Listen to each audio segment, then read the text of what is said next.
Welcome to round 3 of the Parenting Roundabout podcast for the week of July 11th.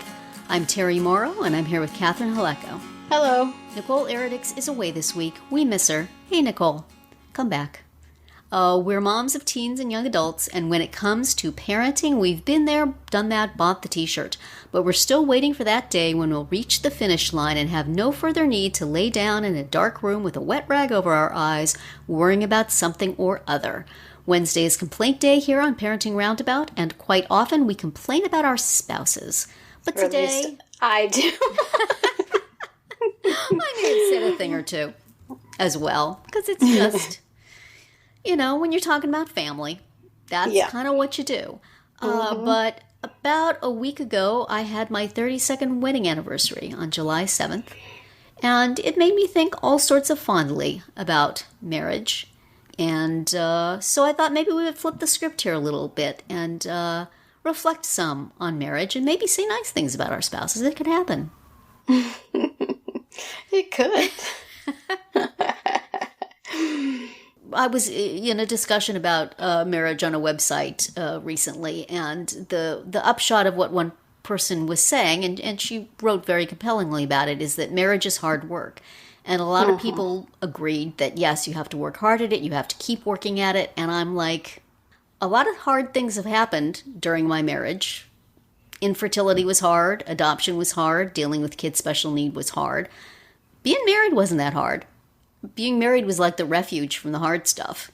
So I don't know that I necessarily agree with that. I mean, for people who feel that way, I mean, certainly it's not like you just set it and forget it. Yeah. But I'm not sure it impels the next generation to want to go get hitched to hear, it's hard work, you have to work at it every day. Yeah. And I know people mean that in a positive way, and I understand, but I don't know. I don't feel like it's been. There's certainly, times when our temperaments are different and we sort of have to work that out. Or really how it is that I get super mad and I stomp off, and then he just does absolutely nothing, and eventually I get over it and go out and apologize.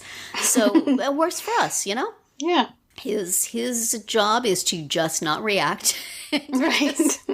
Let the storm clouds pass, as they always do. And there's times he's annoyed by things that I don't agree with, and I just mostly laugh at him. And so, I think I would not want to be so bold as to say, yeah, we got this marriage thing down. But Right. I don't feel like it's daily toil, certainly. And, 32 years. Pretty good. Yeah. Been pretty good. And very happy to keep on keeping on. Over half my life. That's pretty impressive. It is pretty impressive, yes. And, I would say that... I highly recommend getting yourself a spouse if you don't have one. If nothing else, It's got to be the right one. You get good fodder for podcasts. Yes, that's true. Yes, it's the right one that is the challenge. And, I have a daughter of marrying age, and who is constantly thinking that, yes, she would like to, but the whole apparatus of finding someone just seems impossibly intimidating, and really would probably be okay not to. And it's like, no, you really want to, because it's really good. But that procedure of finding the right person is not easy. No. And there's nothing to do about it but to get out and be with people so you can happen to be in the vicinity of the person. Right. Because probably the person who is right for you is not the flashiest and cutest, and the one everybody has a crush on. It's somebody else. Which sounds bad, but it's not.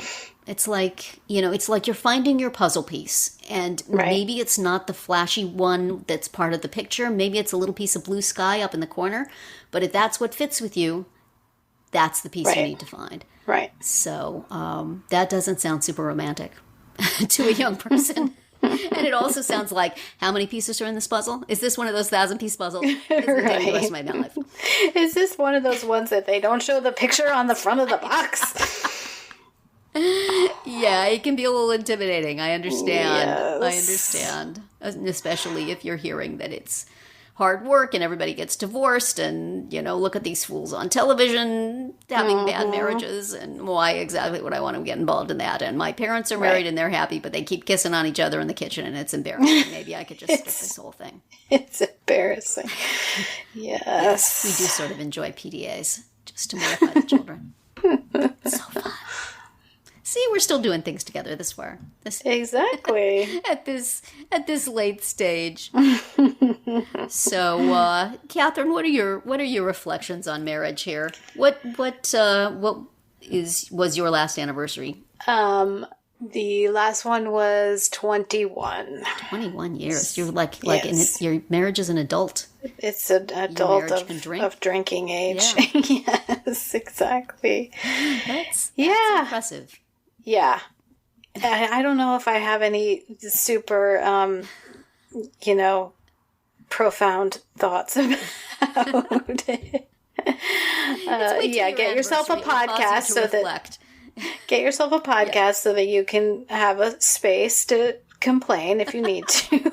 Because that's how to keep a healthy marriage, is to publicly complain to strangers about your spouse. Gets it off your chest. But to strangers, that's the key word. You'll never see your husband and go, "Oh, did you do that thing?" I heard.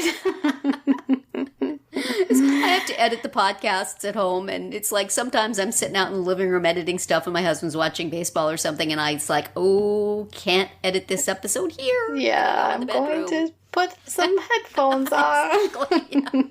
This is not for public consumption. Yes. Inside my house. Outside my house, it's fine. It's fine.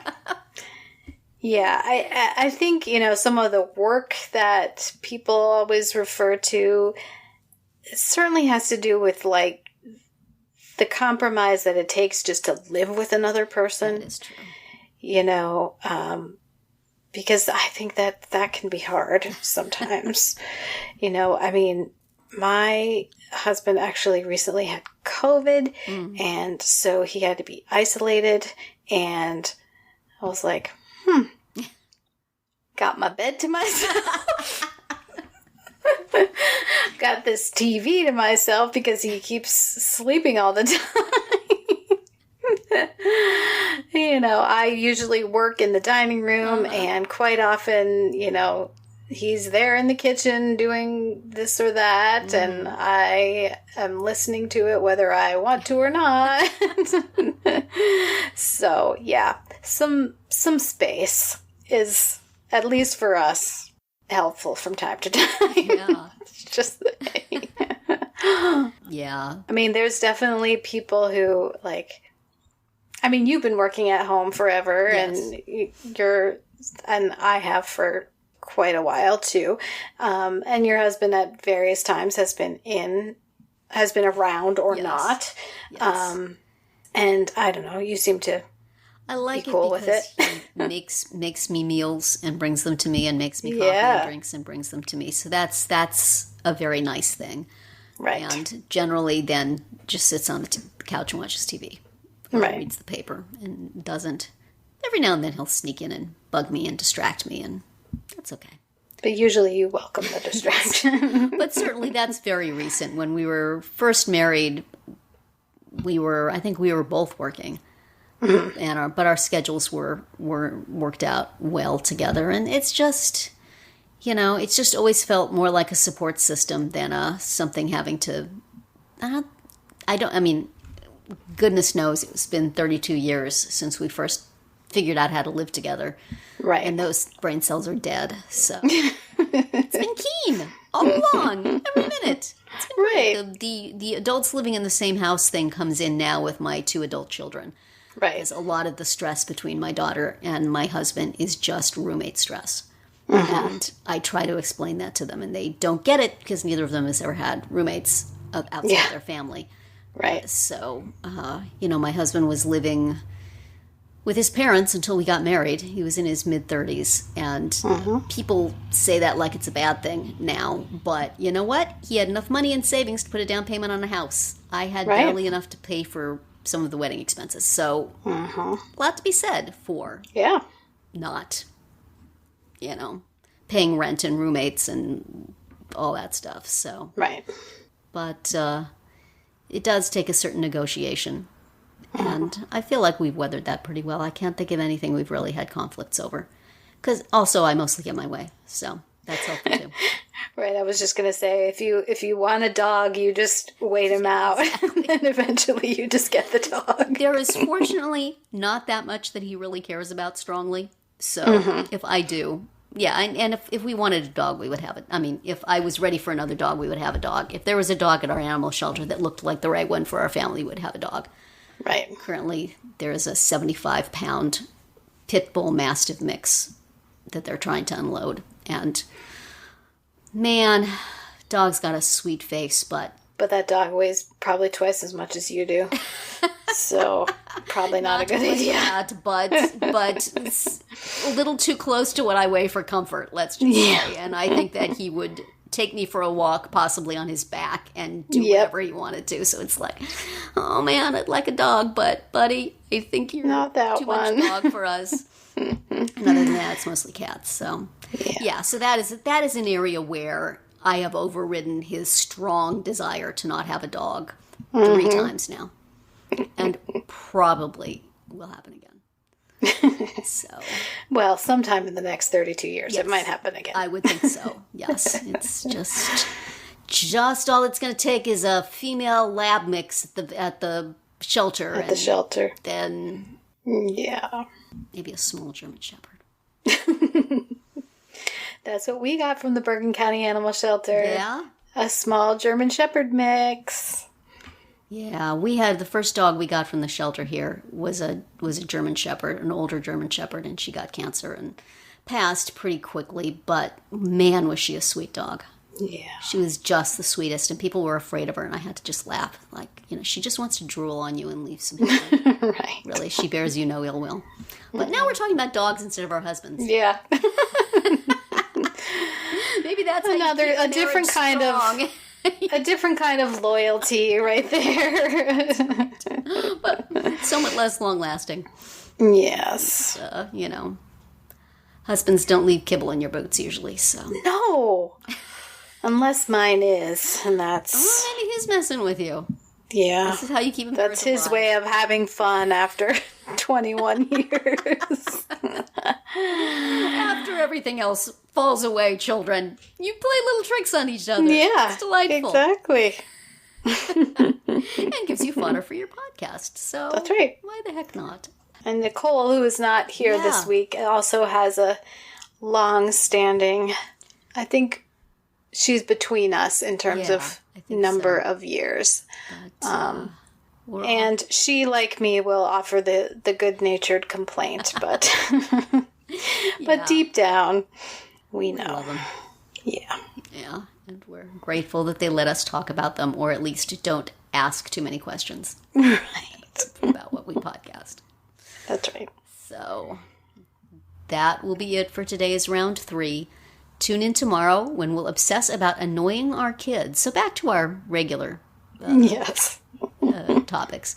And then on Friday to see what we've come up with for our Roundabout Roundup picks this week. Find all of our episodes at parentingroundabout.com and talk back in the comments there, on our Facebook page, or on Twitter, or you'll find us at Roundabout Chat.